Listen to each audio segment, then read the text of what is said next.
Todd Warren here in the Forecast Center with a look at our weather week ahead and a bit of a stormy start to that week tonight through tomorrow morning the way it looks right now. Let's give you a look first of all at the big disturbance to our west. This is the system here which is going to swing its way through the middle of the country and bring that threat for actually a couple of rounds of strong to severe thunderstorms will be possible. Here's the latest outlook from the Storm Prediction Center, and this is everything. First, the general outlook now showing the enhanced risk for the northeastern and northwestern and western edge of the area.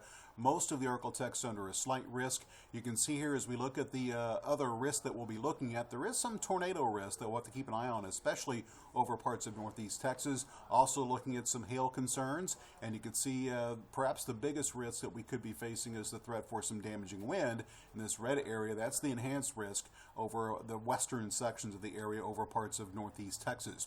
So let me show you the timing of things as we move forward, and then we'll kind of give you a breakdown on what we will be seeing in terms of those threats. You can see the thunderstorms increasing late this evening. It does appear as if we'll be watching storms that are now starting to develop to our west and central Texas.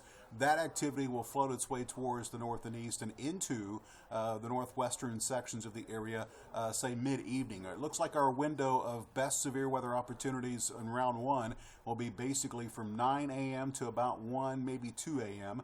As you can see, Futurecast has that focus near and north of Interstate 30.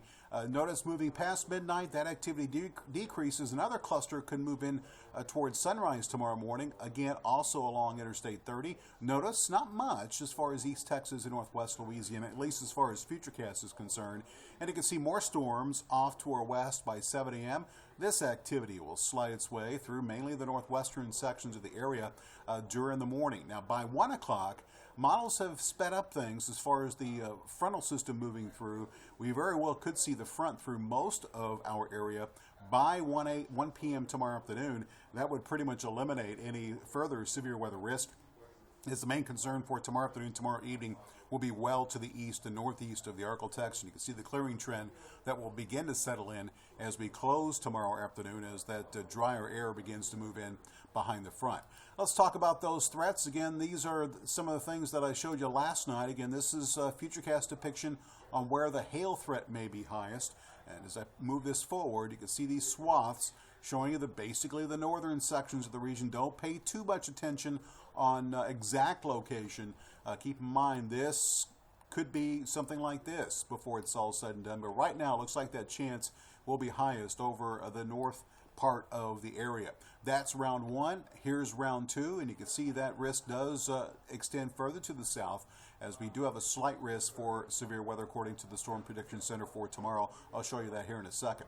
Meantime, in terms of rotation, this is the latest from Futurecast. You can see these swaths are where the model shows areas of rotation moving through the region.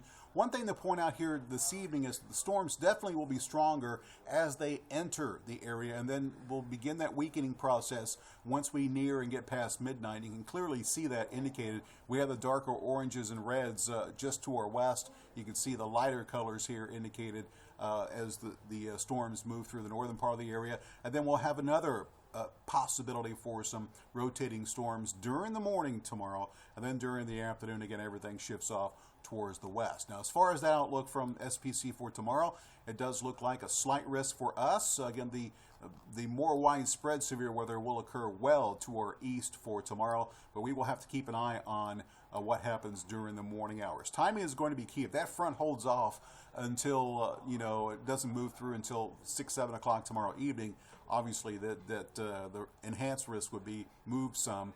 But right now, models have been trending towards quicker as far as the arrival of the frontal system tomorrow. So it looks like a couple of rounds of strong to severe thunderstorms during the night tonight. It begins this evening, a little bit of a break, very late tonight, and perhaps a third round possible over the northern half of the area during the morning hours tomorrow. After that, look at the general weather pattern shows that we will see a couple more disturbances begin to move across the country here moving forward.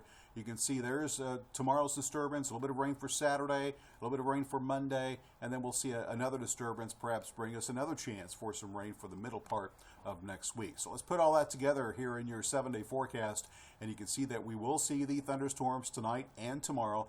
Temperatures tomorrow will not be as warm because of the front coming through and the rain, which is going to be a good possibility. Only 74 for the high tomorrow. We warm up Friday. Another front comes through late Saturday and Saturday night, and we'll bring another chance for some showers and thunderstorms. At this point, severe weather risk looking very low with that particular disturbance. We'll see another chance of rain basically for Monday, and a third shot for some showers, maybe a few thunderstorms for Wednesday.